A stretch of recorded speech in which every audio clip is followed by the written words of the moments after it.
पुढची बातमी शेतकऱ्यांकरता महत्त्वाची आहे। शेतकऱ्यांची कर्जमाफी लांबणीवर जाण्याची शक्यता आहे। शासनाने आयकर भरणाऱ्या शेतकऱ्यांची यादी मागवलेली आहे। शेतकऱ्यांची माहिती मिळाल्यानंतर कर्जमाफी होणार आहे। कृषी मंत्री दत्तात्रय भरणे यांनी या संदर्भात माहिती दिलेली आहे।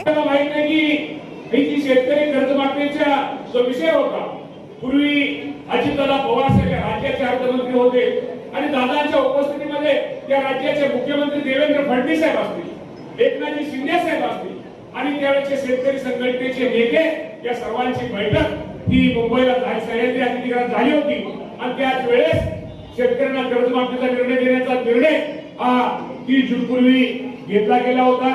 आज सुनेत्रावरी त्यानंतर आज राज्याचे उपमुख्यमंत्री वहिनीचे मार्गदर्शन या बाबतीमध्ये सर्वांना लाभलेले आहे।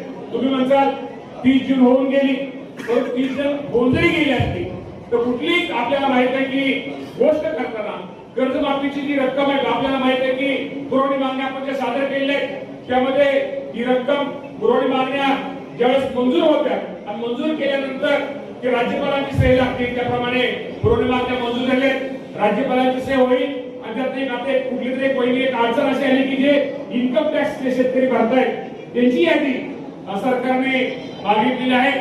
मला वाटतं नाना पाटील तुम्ही इन्कम टॅक्स भरत नाही ना? नाना पाटील तुम्ही शेतकरी म्हणून इन्कम टॅक्स भरत नाही ना? भरत नाही नक्की? भरत असणार तुम्हाला कर्जमाफी मिळणार नाही, बरोबर आहे ना?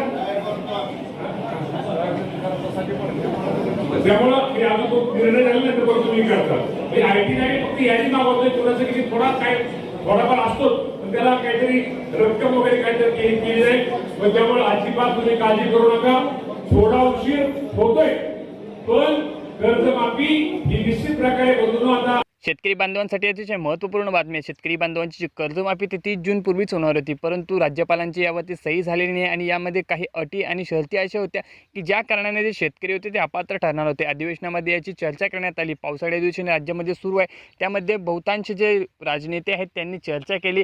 यामध्ये ज्या जाचक अटी आहेत त्यासुद्धा सांगितल्या। या कारणाने जे शेतकरी अपात्र होत होते त्यांचा आकडा लाखोंमध्ये होता। याच कारणाने आता या अटींमध्ये काही बदल करण्यात येत आहे। सोबतच राज्यपालांची सुद्धा यावरती सही झालेली नव्हती आणि अटी सुद्धा बदलायचे होते, त्यामुळे जी तारीख आहे ती पुढे आता ढकलण्यात आलेली होती। 5 जुलैला याचा निर्णय होईल असे सुद्धा सांगण्यात आलेले होते, परंतु 5 जुलैला रविवार असल्याने आज शेतकऱ्यांच्या खात्यामध्ये ही रक्कम जमा होऊ शकली नाही। सोबतच अधिवेशनामध्ये पुरवणी मागणी देखील जाहीर करण्यात आली आणि या पुरवणी मागणीला देखील मंजुरी मिळालेली आहे। आता अंतिम टप्प्यामध्ये जी राज्यपालांची सही ती फायनल बाकी आहे। 6 जुलै रोजी अंतिम निर्णय हा होणार आहे, म्हणजे उद्याच्या दिवशी अंतिम निर्णय हा होणार आहे आणि त्यानंतर कर्जमाफीचे जे पैसे आहेत ते शेतकऱ्यांच्या खात्यामध्ये वाटप केले जाणार आहे। कुठलाही शेतकरी अपात्र राहणार नाही याची जी दक्षता आहे ते शेतकरी जे कृषी मंत्री आहेत ते घेणार आहेत, त्यामुळे शेतकरी बांधवांच्या खात्यावरती ही रक्कम लवकरात लवकर जमा होणार आहे।